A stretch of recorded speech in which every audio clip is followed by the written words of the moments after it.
নমস্কার বন্ধুরা, কেমন আছেন সবাই? আশা করি সবাই ভালো আছেন। আমার চ্যানেলে আপনাদেরকে স্বাগত জানাই। আজকে আমি তৈরি করব মিষ্টি কুমড়ার চপ। আর এই মিষ্টি কুমড়ার চপ খেতে খুবই মজা লাগে। আমি এখানে মিষ্টি কুমড়ো নিয়েছি, দেখেন মিষ্টি কুমড়োটা অনেক সুন্দর।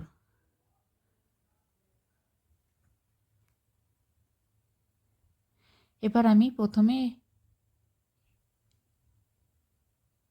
লম্বা লম্বা করে কেটে নেব।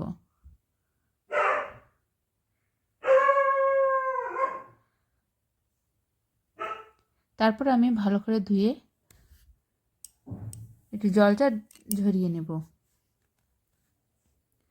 এবার আমি একটা পাত্রে নিয়ে নিয়েছি 1 বাটি বেসন। তারপরে দিয়ে দিলাম পরিমাণ মতো লবণ। তারপরে দিয়ে দিলাম শুকনো ঝালের গুঁড়া। এবার দিয়ে দেবো একটু হলুদ গুঁড়া। এবার দিয়ে দেব অল্প একটু জিরার গুঁড়া আর একটু মরিচের গুঁড়া। তারপরে দিয়ে দেব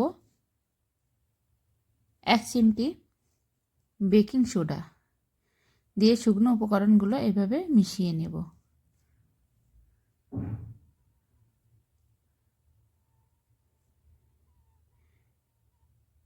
মেশানো হয়ে গিয়েছে। এবার অল্প অল্প করে জল দিয়ে আমি ব্যাটারটা মেখে নেব।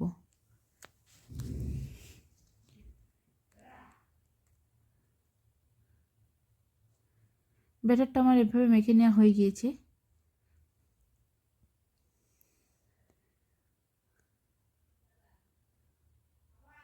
এদিকে আমার একটা পাত্রে তেল গরম হয়ে গিয়েছে। তারপর আমি মিষ্টি কুমড়ার টুকরাগুলো এভাবে নিয়ে তেলে ভেজে নেব। এইভাবে আমরা ঝটপট 10 মিনিটের ভিতরে মিষ্টি কুমড়ার চপ বানিয়ে খেতে পারি।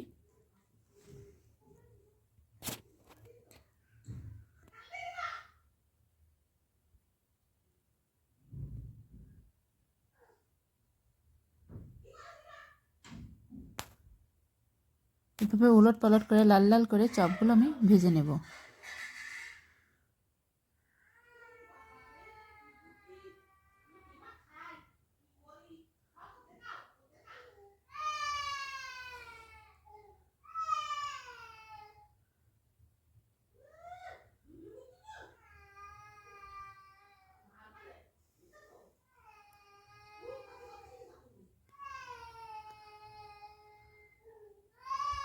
এভাবে একে একে সব চপগুলো আমি ভেজে নেব।